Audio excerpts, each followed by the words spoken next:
Hey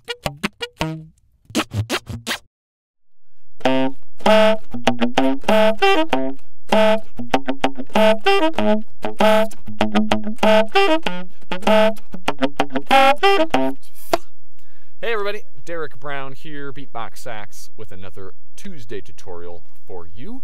I'm not sick anymore, so my voice is back to its normal self. Today I'm going to be talking about a thing called multiphonics, which is a very common extended technique that sax players will talk about, or other monophonic instrumentalists will talk about. Now, what are multiphonics? Well, it's this idea where you have an instrument that usually is used to playing one note at a time, and it's kind of creating the effect of multiple notes at the same time. Now, what's really happening is you're doing kind of a very atypical fingering on the horn that I'll talk about in a second. And you're kind of disrupting the airflow that creates this very rapid alternation between 2, 3, 4, or more notes of the horn. And it kind of gives the appearance, because it's so fast, that multiple notes are being sounded. Now, one caveat with this is because of that rapid alternation, there's kind of a growl sound that kind of goes along with it. Also, most of the fingerings that are out there are with very dissonant intervals, like with minor ninths or minor seconds or major sevenths mixed together. And I will admit, I don't use these often to create pleasing tones. I guess you could say the thing that I'm bringing to this table with this tutorial is kind of using these multiphonics in kind of a percussive way, because a lot of the things I do with this beatbox saxophone style is adding various percussive elements to the saxophone. So when I find a good multiphonic that I like, I try to be able to fit it in as a percussive tool, like to use it on the backbeats. To me, it has a very kind of dirty, industrial sound. I imagine being in a big warehouse banging on some pipes. That's what I kind of hear. Now, other saxophonists are experimenting with trying to create more pleasing chords and fitting into the solos. Now, with that kind of stuff, I had an earlier tutorial called slap dyads, where that's kind of my approach at that. There are certain fingerings that I do that are basically multiphonic fingerings, and when I do a brief short slap tongue and really emphasize the slap, to me it's a little bit more pleasing sound. So check out that tutorial if you're interested in that.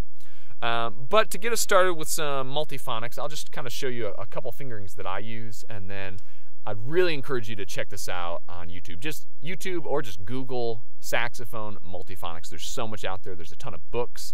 I've used the John Gross multiphonics book and the Ken Dorn saxophone multiphonics book. So check those out. Lots of great stuff out there. Mainly there's books with a lot of fingerings, and they show you the various notes you're getting. So to start you off with one, here's a pretty easy one that I think I got from the John Gross book. Where you just finger an E, a low E on the sax, so left hand 1, 2, 3, right hand 1, 2, and then all these multiphonics have some kind of unusual fingering where it usually opens a key midway up the horn that's going to disrupt the airflow, and it's going to allow you to kind of cycle between these tones rapidly. So you got the low E fingering, and then you're going to add the side B flat. Now my B side keys, you can tell, are a little strange. I've added my own little wooden extenders. That's just because I have long fingers and just to make it easier to hit those. That does not change the sound at all. So adding the side B flat to the low E gets you this sound. Now there's actually 4 tones being sounded in there. There's, I believe it's a B flat, a B natural, an F in there. So yeah, dissonant intervals there, and I'm not trying to make something pretty here. Now to get out that sound, certain fingerings are definitely way easier than others. This one's not too difficult. You can pretty much just blow into the horn. Just blow into the horn like you normally would. A lot of these you need to kind of loosen your embouchure a little bit, so drop the jaw a little bit. And I find that a lot of these also, if you kind of use a higher voicing, as if you're kind of going for high notes where your tongue is arched a little bit more in the back. But you should be able to tongue them like you normally do. For me, when I try to go for this percussive sound that I usually do, I often start it with a slap tongue. I slap tongue all the time, so check out that tutorial if you haven't seen that. But I want to go for maximum percussive effect to make it sound like a cymbal, or like I said earlier, like a pipe. So that's one. Another fingering that I really like is taking that fingering, the low E, adding the side B flat, adding the low C and the low B flat up here with the pinkies. Just kind of thickens up the sound a little bit. That's the one I use in my Catch 'em Up video, where I go.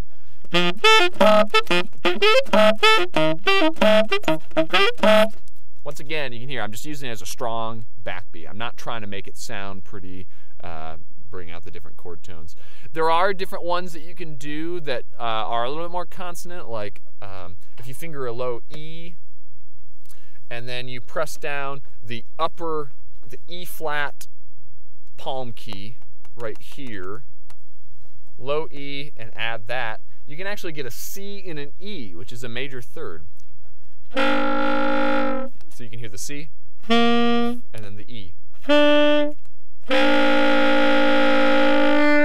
So that's about as consonant as you're going to get with these, but you notice still with that rapid back and forth alternation of the notes, it still has that kind of growly effect. So experiment that, see what you like.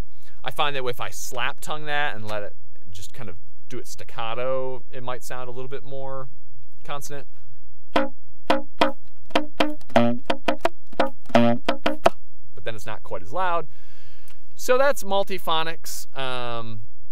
Yeah, there's some other fingerings that I use. I would just encourage you, if you want to do this kind of beatbox style, just find one or two that really work for you well, and just put those into your playing anywhere you can. Don't overwhelm yourself. That's the problem with some of these books. There's just so many that you play a bunch and then you don't remember any of them. So just try to get one or two and just see if you can add that to your sound, to your arsenal, and just see where that takes you. So yeah, so that's all for today. Check out my website, Derek Brown Sax, for more info and blog stuff. Feel free to ask questions in the comments below. And yeah, I'll see you next week.